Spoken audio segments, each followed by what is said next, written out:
in my generation, we had the old-fashioned way Yeah. of doing things. On the other hand, it also created a deeper level of connection in my generation that I think the younger generation is still struggling with, because everything is here. Everything is right here. It's very fast. It's moving quickly. So how do you slow it down? Storytelling. How do you allow people to listen, to hear, to absorb, to feel something? Because in the digital age, you're told you have to be quick.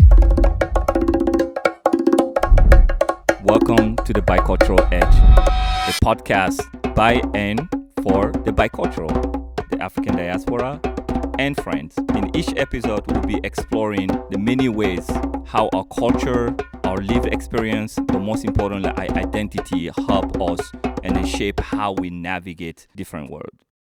Welcome to the Bicultural Edge. My name is Kemo Camara. I'm the founder of Omek. So we have two superstars today. Yeah, the first person is Jennifer Tosch, the fashionable, the superstar. Stop. She gonna tell you all about herself. I am not making this up. And on the other side, we have the super. Are you even a rising star? You're already here, but I'm just gonna use rising star, right? Lamiae El Hajjaji. That's me. There you go. All right, y'all ready? Ready? Absolutely. Let's dive into it. Before we do it, what I would like you to do, maybe to introduce yourself, but the way I want you to introduce yourself is to tell us where you're from, where have you landed, and how that show up in day-to-day life today. Jennifer, do you want to go? Sure. Well, thank you so much for having me on the program. It's exciting. I'm always love your work that you've been doing. My name is Jennifer. I was born in Brooklyn, New York. I'm the first generation born in the U.S. My family, my ancestors come from Suriname, South America. I've traced my ancestry now 7 generations. I live in Amsterdam. My family's lived in the Netherlands for 4 generations since the World War II, 1944. My great-uncle was a sailor in the Dutch steamship company. And my mother grew up here in the Netherlands after World War II since 1948. She was a teacher. So I have very deep roots in the Netherlands, where I now live. And my parents immigrated from Aruba, a former Dutch colony, and they met and lived for several years, and then moved to the U.S., where I was born. We'll dive more into that, but Okay. I love how you understand where you come from. Oh, absolutely. And I think this is what you do actually a lot. So we'll get into that, Yeah. but it's very impressive to actually understand where you come from. And it's taken a long journey for me to also unwrap all of that, because, of course, growing up in the U.S. and California, I wasn't surrounded by my heritage as much as people would think, not until I moved here to the Netherlands, actually, which I've lived here now almost 14 years.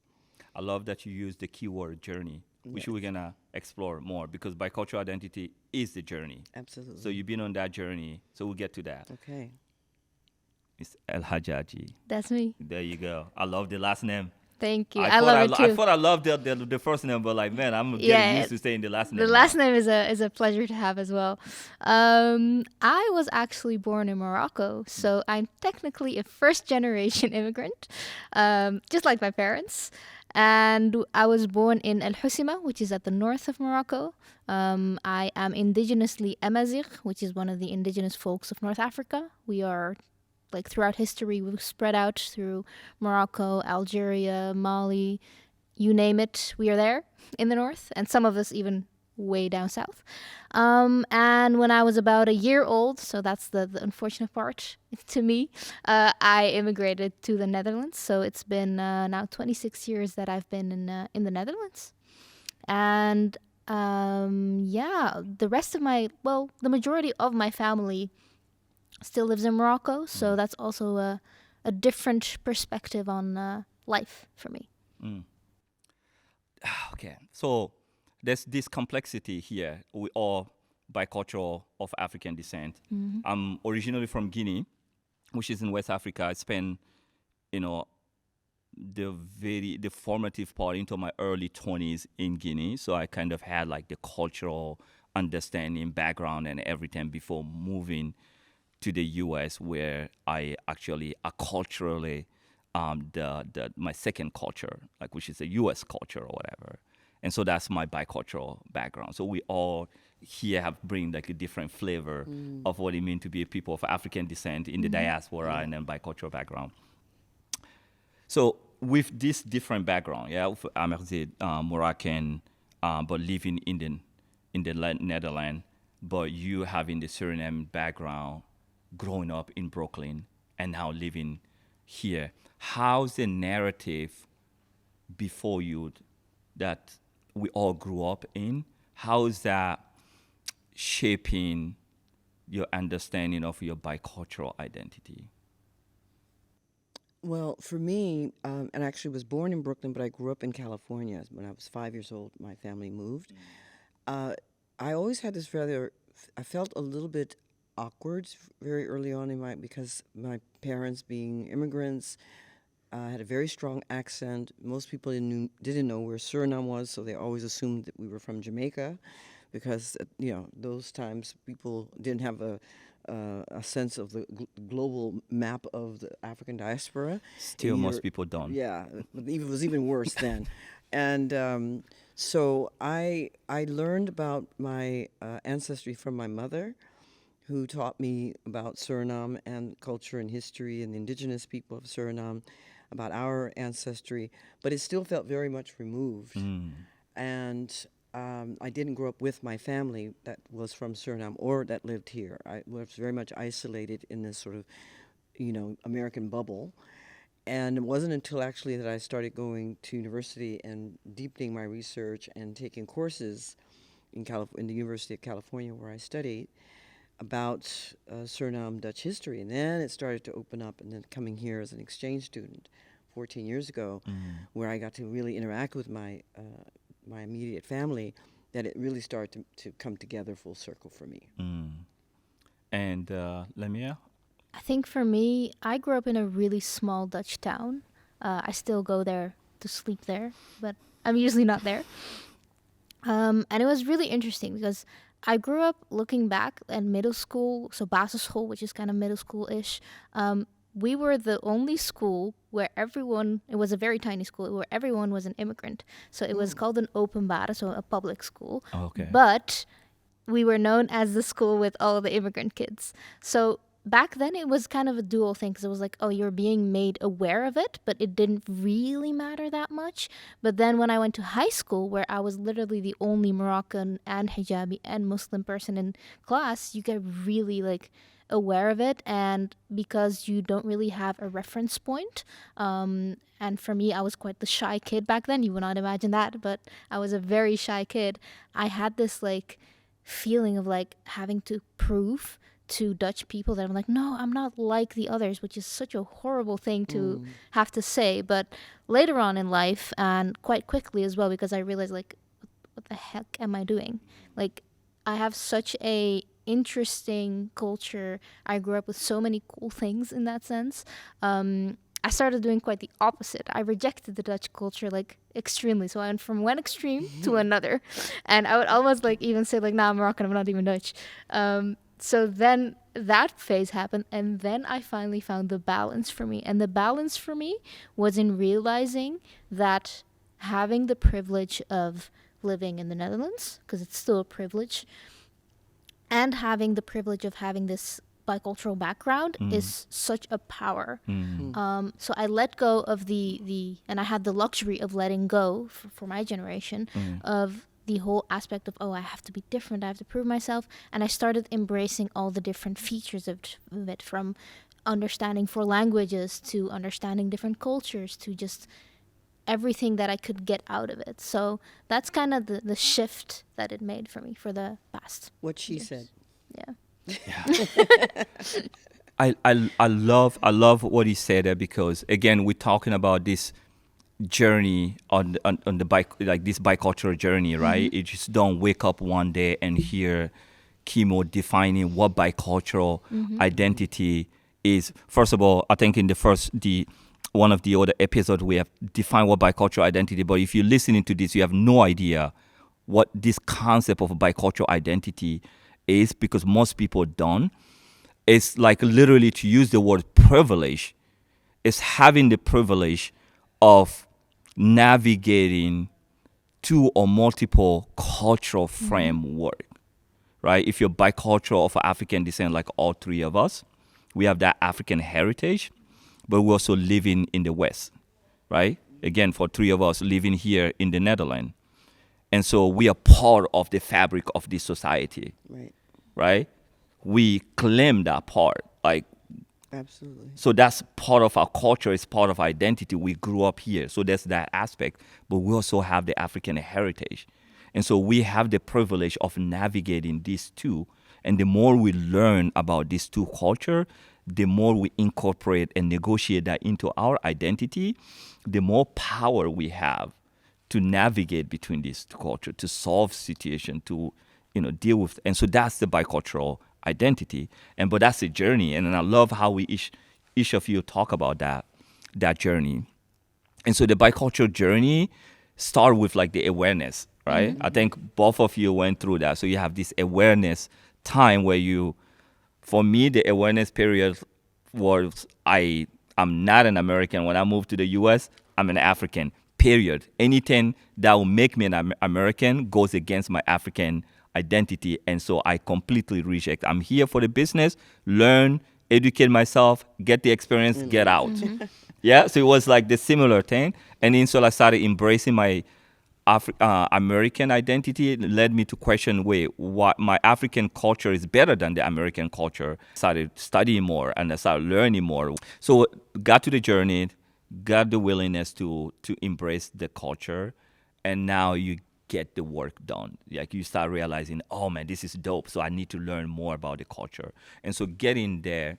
Now what I want to ask you is, the thing that you do today, was it informed by this journey of understanding the power of your bicultural, the unique position you're in as a bicultural, right? The heritage that you have. Was your work informed? First of all, talk about what you do, what is your work, and was it informed by any way this bicultural journey? Well, I'll start with, I almost have to claim even a third cultural, because I'm tricultural if you count the American identity, Surinamese, and the Dutch. And similar to, to what's already been said, it's like I came to a place where, because one of the things I was always very frustrated by is having to choose, being told you have to be one or the other, you can't be both, and forget about a third. And really coming to my full maturity is when I realized I don't have to choose one because I am all of them. And therefore I can embrace all of them. I can adopt and choose to reject the aspects of history, culture that I don't want to, but it's all part of who I am. And that's set me free. And I think once you accept and can embrace all the aspects of what makes up who you are, your ancestry, your culture, your identity, then it makes navigating the world much easier because I feel at home no matter where I go. And so I'm a cultural historian, so that's how I identify myself. I have Dutch identity, I have Surinamese identity, I have American identity. I have 2 passports. I speak more than one language. So I think in terms of doing the work that I do as a cultural historian, as a founder of 2 companies, that it definitely informs my work. It inspires my work. I learn from not only my culture, but the cultures of the people that I work with. It is the foundation of who I am and how I have operated since I've lived here. And I'm very, very privileged, feel very privileged to be able to claim all of these places as part of who I am, and that my family, that I'm very proud of that ancestry. Now, growing up, going back to, I wanted to completely distance myself. Yeah. I wanted to distance myself from the Surinamese Dutch part of my heritage. My parents named me Jennifer, for goodness sake. That is the most American name you can name. To assimilate, because for immigrants, especially at that time, going to the U.S., it was about assimilation. You must blend in. You must fit in. Don't stand out. So I didn't want my mother to talk. Don't talk in public. When you're at school, I just let me do all the talking, because as soon as she opened her mouth, it drew questions. Oh, you're different. Okay, where are you from? And my mother was very proud, would spend 20 minutes explaining her culture and geography of where she came from. And it was like, oh no, this is not how fitting in works. So it took a long time to get to a place where you didn't feel ashamed of your history and your culture, and now here we are. So it does affect everything that I do now. Absolutely. So I love to hear you say you're cultural historian and you have a two company. What does it mean? What is a cultural historian? And tell me about the work that you do, the company that you have. Because So I it's founded amazing what you do. an organization called Black Heritage Tours, and we are a tour company. We travel by boat, walking tours, museum tours, really making the hidden history of our African diaspora more visible. Exploring this Amsterdam, frozen in time, there's a lot of symbols of the African presence and figures on buildings, of course, monuments, and that we try to also deconstruct. Why are they there? What do they mean? Add meaning to the places of memory, which brings me to my second company, which is co-founded by Katie Streek, who's a theater maker, and myself, a cultural historian, and together we make history-themed theater. So it's site-specific, it's incorporating music, dance, spoken word, visual art, so wherein lies a lot of our similarities, to speak to a hidden history, trying to amplify and make more visible the strong and powerful African presence and contributions to building of a nation like the Netherlands. Testify to your work. It's amazing. I mean, I experienced both of your company. My first time taking the tour in the boat, I was like, you were testing the play around in different places when we go around and people will be doing performing the like theater in the public. Yes. That was amazing. And then we did a special tour with the Omek community. And then I have now, ever since, Never seen the city the same. Never seen the city again the same way. Like literally, I walk past the building and then I'm like, oh, there is that things in the building. There's like little hidden statues there. And what is the meaning behind it? Well done. But before I walk by and you have no idea. Yeah. And after the tour, the city is not, the buildings are not the same. You cannot not see it. So very good. Amazing work. And then also like we are on the site, like when you took over the boat, right? You remember that? The flag. And I remember us standing there and then people are looking at where is the Dutch flag? We're taking over the city. It was like a most monumental moment. Still is. And let me for you, like first of all, what do you do? Why did I call you a rising star for the amazing work that you do? But do you also think was that informed by your journey of understanding the privilege of being a bicultural? I actually would say even that it created my career, because to give a bit of context, I am a visual storyteller and I am the founder of a visual storytelling agency, Lamiae Agency. But when we take back a few steps, it all started with my obsession with storytelling, with comic books, cartoons, stories from my grandparents and my parents, everything visual. And that was like way back when I was a little 5-year-old kid. And I never really connected the dots of like, why am I so into this? But it's because it was the one way of feeling and communicating that everybody understood, no matter what language they spoke, no matter where they're from. It really didn't matter. It was just that connecting factor. And one of the examples I always give is, for example, my parents, they don't speak Dutch very well, but they do understand a decent amount. But something we would always do with the family is watch things like Tom and Jerry, because you do not need a single word to understand a Tom and Jerry episode. So the reason I say that is because I took a bit of a detour before I went into the creative scene, but it was something that I always held on to. It was so like this obsession of like, oh, and how to tell a story and what does it do? And how I see that now in my work is that we always talk about connecting the dots through human stories. So looking at how does everyone view something, what does it make you feel, and what do you think about? And from there, we create our work. And when it comes to being bicultural, having that perspective from two sides and more, that really creates such a different factor. Because I remember, like, I'm not going to say what meetings, but I would get into a meeting and somebody would say something and I would just be like, ooh, it's really obvious that you only have one perspective and one path on life. And that's when I realized, like, oh wow, this is a superpower I can use in that sense. And it's also a superpower in the fact that I have so many bicultural people around me as well. So it's such a like value that it creates. And through that and holding on to that, but holding on to that in a way that isn't like salesy or pushing it, because you also see it as a trend, you know, like they become marketing trends, like things like community or things like, oh, biculturalism, that they're used as trends. But when you do it like subconsciously, it creates such a different addition to what I do. So yeah, it definitely informs my work. I love how you articulate that. And I think a big part of the bicultural identity journey is one, the history, because we have to understand where we come from, our heritage, and then everything. And you are in that space, right? You fell in love in the sense like understanding the thing that you're running away from. Like, my mom, come on, please do not say anything. Please. Exactly. And then now you embrace it. You're like, oh man, you're like even more than your mom. Like, I'm gonna go back. Yes. Now I'm my gonna daughter does it to learn. me. And then I'm like, not only I'll learn, but I'll make this a mainstream. Yeah. And the way you do that is to like uncover this hidden, Black history, African history that's like right there, but like completely not talked about. Yeah.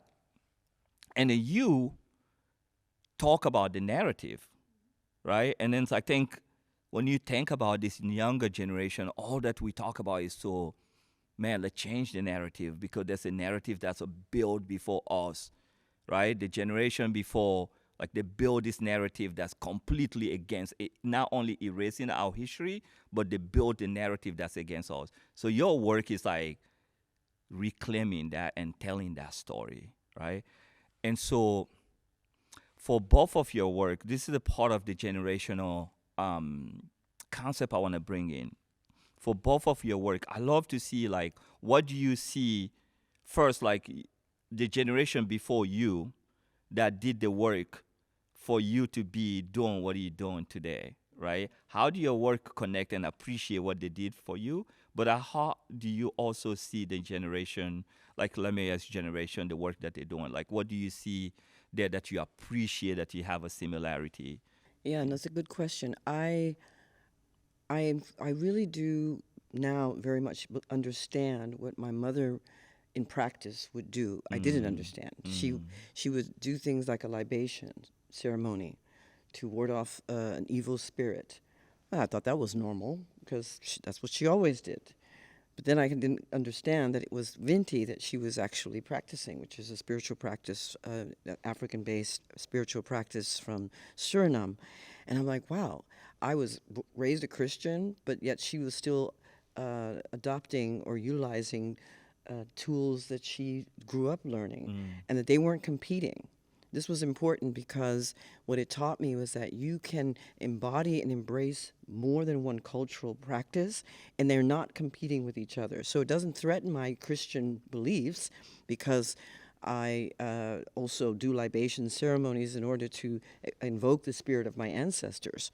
There's no problem there. See, people often become afraid when they are presented with more than one approach. They don't know how to. It's like, wait, I've taught one thing, so that you mentioned this also, then I can't have multiple identities at one time. But I grew up with understanding that you have them, whether you embrace them or not, they're always with you. Yes. So I use very much my ancestral memory, my ancestral knowledge. We have griots in our family who are the history keepers. I consider myself a history teller. So using stories in order to tell these impossible stories. So you are a griot. I am a griot. Yeah. But I was handed that to me by my great aunt, who was, in fact, who I sat at her feet and listened to the stories that she said, you must learn this before you go teach this. And it's not something I could learn in a history book or in a classroom. This is where our oral histories are so valuable and important to shaping who we are. It's very similar to what you were saying, learning from your aunts and your family. That is how we really learn to accept and love who our our ancestral history is. It's not from academia. Sorry, academia. No, Love you too, like the but thing that's making me smile right now is like you use the word griot, and then I use the word griot, and then it's just like so normal for us. But I'm sure like a lot of people are listening to this podcast may not have absolutely no idea what griot mean. And the word griot, like for me hearing it, just makes me smile inside because I know the concept. Like griot were like the library. he's right. They were like this baobab. They were holding Yes. our stories. Before we go any further, let me tell you a bit what Omek is all about. Omek is a community-based career and professional development platform that connects bicultural talent with global organization and brands, but also with meaningful resources and an opportunity. Here's my call to action for you.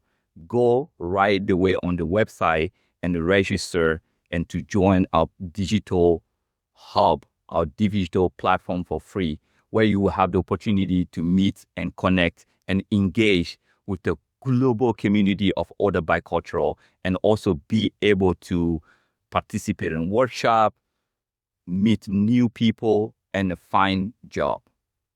Together is the only way forward. You know, they were literally the cultural library. keepers. The cultural keep. They were the library. Yeah. Right. So can you, like, maybe define a bit what is a griot? Well, I'll use my great aunt Henna as an example. When I was first really delving into the history of my family, because I went to Suriname, I went to Aruba, I've traveled, looking for traces of my history, and I was doing research on Tosch, which is my surname. I wasn't finding very much. And it was very frustrating because I'm using documents and archives to locate the history of my family. When I went to Suriname and my cousin said, hey, you got to go visit my mother, because Aunt Henna is going to be the one to tell you the things you're missing. And the first thing she said, because of course as an academic, I'm pulling out my notes, right? And she says, put it away. There's no notes here. It's all here. It's all here. I'm like, okay. So I'm listening, and she's saying, tell me. I said, well, I'm looking for research about our family and our ancestry, and I just can't find anything under Tosh. She said, stop. That's already where you're wrong. She said, let me tell you about your family. So she started from the story of the beginning. And you're looking for your family history, you've got to go back, unfortunately, to the enslaver's name, Macintosh. I mean, hello, how did I not think of that?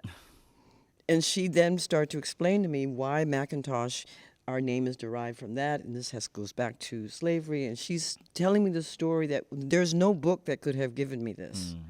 That is what the griot does. The griot is the history keeper, the guardian, the transmitter, because a lot of things were not allowed to be, reading and writing, or you were not allowed to write them down. There was control. So learning to keep the history of our family and hand it down to each generation is what kept our culture alive. That's, to me, what the griot is. Yeah. No, that's absolutely what the griot is. And then back home to the griot, like each culture, each village, each kingdom, each tribe will have the griot. Yeah. And the griot will pass it down to their kids. Yes. And so as you grow up, so they will have the griot family. So each king will have this griot, and you come in and will tell the story of the king and the father of the king that was before them, the war, like everything that happened. And that story will be passed down to the generation, from generation to generation. And so our history is oral history. And so when the Western people came, and they didn't, like, if it's not written, it doesn't exist. And so they're like, oh, we didn't have a history, but we have, like, the most well-conserved history, and the griot were that. So I was just excited by that word. But, like, I continue. And so now the griot family come in there, and they pass that to you. And then your work today is very much informed, as we said. And so how is the generation now coming after you, that's picking up the baton after you? What do you see in the things that they're doing that inspire you? Well, there's as everyone now figured out, I am an older generation than sitting here, and I'm very proud of that. I'm very proud of that. Respect to our older generation. Absolutely, I'm an elder now, and I am very proud that I can say She that. say I'm older, and she definitely I'm look like proud of that. 35. Thank you very much. She's getting younger every time I see her. I don't know how she does it, but by the end of this podcast, let's figure out how to get that, how to crack that code. So far, I'm so good. Everyone thinks I'm 16, so I'll take it. I'll take it. No, but I think what I've noticed that's really interesting is the generation, the younger generation, I should say no, the older generation, my generation, the way that we transmitted information was not through social media, through digital media. We were grassroots, so we had to communicate almost by just messaging, internet, Wi-Fi, all that came much later. So I find that this new digital roots, or net roots as this term is often called, it makes it much faster that you can get a movement started by just making something go viral. I think it's fantastic that the information generation has so much access to on-hand, immediate information to be able to pass on. It is a revolution in and of itself. So in that sense, I think I'm so inspired by how the digital media is used to create content, to tell stories, to pass on information. Whereas in my generation, we had the old-fashioned way of doing things. On the other hand, it also created a deeper level of connection in my generation that I think the younger generation is still struggling with, because everything is here. Everything is right here. It's very fast. It's moving quickly. So how do you slow it down? Storytelling. How do you allow people to listen, to hear, to absorb, to feel something? Because in the digital age, you're told you have to be quick. You have to move quickly. You're not given space, as it were, to feel something deeper. You've got, your attention span is much shorter. So I think I'm inspired by the younger generation and how you transmit information. And I'm also hope that the younger generation looks up to me to see, hey, there's many ways that we can communicate with each other that we didn't have access to before. All right, the younger generation. Let me come. Yes, let me generation, come to you. I want to ask you the same thing, right? I think I want to go back to, like, if you reflect on the generation before you, maybe that the Jennifer's generation, the work that they done, that you picking up the baton from there. Like, what inspired you from the work that they have done? But at the same time, what is the thing that you feel that they don't understand, right? That you wish, like that gap. I think Jennifer kind of mentioned, like, yes, you have this tool that you leverage to create a narrative and then, like, create a movement fast and bigger than their generation could. But that also might come in the downside, where there's a human connection that's missed. And if it's not in this little box, it doesn't exist. So what do you say for, like, about the generation before you, but, like, the gap that you wish you would also understand? I think what's really interesting to me about the generation before me, aka the generation of my parents and before that, is that I am very aware of the I keep using privilege because that is the term I can use best for this. The privilege of the fact that I get this platform, I get these resources to tell a story. Meanwhile, a lot of our parents, our grandparents had to also kind of live in this mode of survival. So it was this whole element of, like, okay, I have to make sure that, yes, I keep telling my stories, but I also have to survive. I have to keep going, especially if you're going to a new country and everything. And you have to figure out how everything works around you, not understanding the language and everything like that. It took me actually a while to realize, like, oh, wait, it's such a different mode. Because when you grow up as a teenager, you're like, oh, my God, Mom, why don't you understand this? Why don't you understand that? And you're like, and same with grandparents. But then you realize, like, oh, they were in such a different way of thinking. Because I also remember there were moments, like, when I got a bit older and I really embraced everything about biculturalism for me, is that my mom still would say these things like, okay, I'm going to give you an example. I would wear a keffiyeh, so a Palestinian scarf, around my skirt as a way of showing solidarity as well as just wearing it.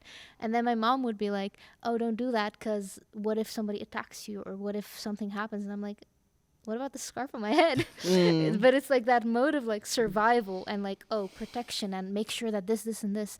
And I feel like I have the luxury of not caring about that, especially because of the digital age and there's plenty out there and the movements go by really fast.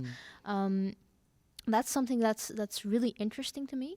And what you said about slowing down, that is something that I really try to hold on to, because this whole overload of like information, of like everything digital, even though a lot of the stuff I create is digital, I really try to hold on to how did they do it in the village where my mom grew up. Nice. And that whole philosophy and aspect of it all, like from the roots of it, and not just from a buzzword or everything like that. So not just, oh yeah, community, let's do that again. That is something that I find really inspiring. And I've noticed that when I hold on to that perspective, I say no to things more often. I change the way I tell stories as well. And I also just, I'm more specific in how I work. Nice. All right, so we're gonna bring it down now. Let's close it out.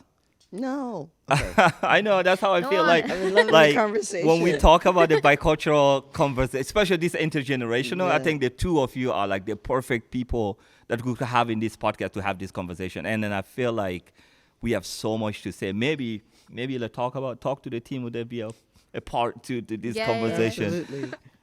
So what I want you to close it out with, what would you want to pass down to the next generation?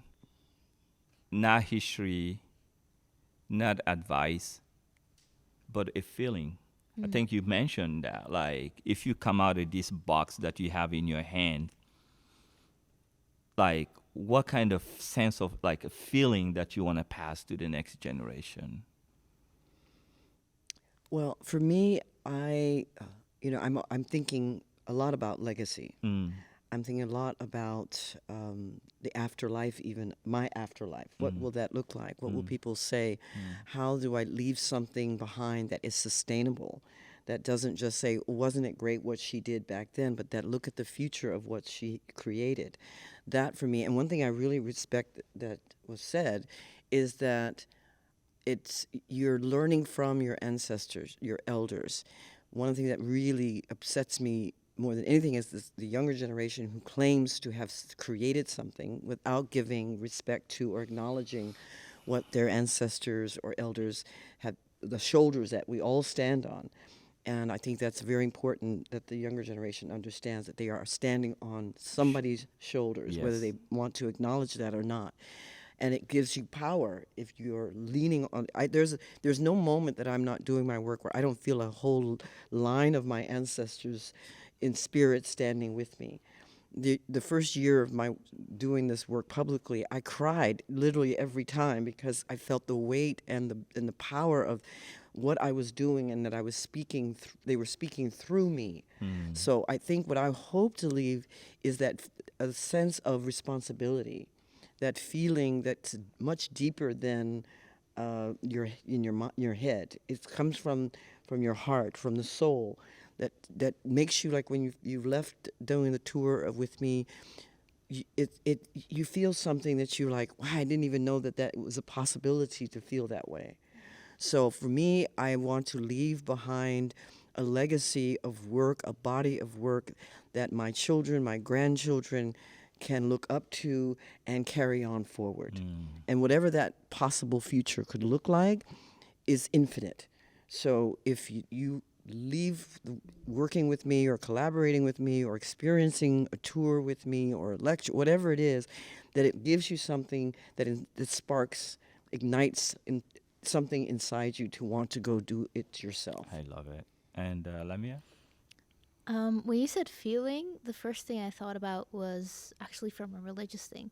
In Islam, there is this concept of, and it's a saying, to treat this world like you're a traveler. It's temporary.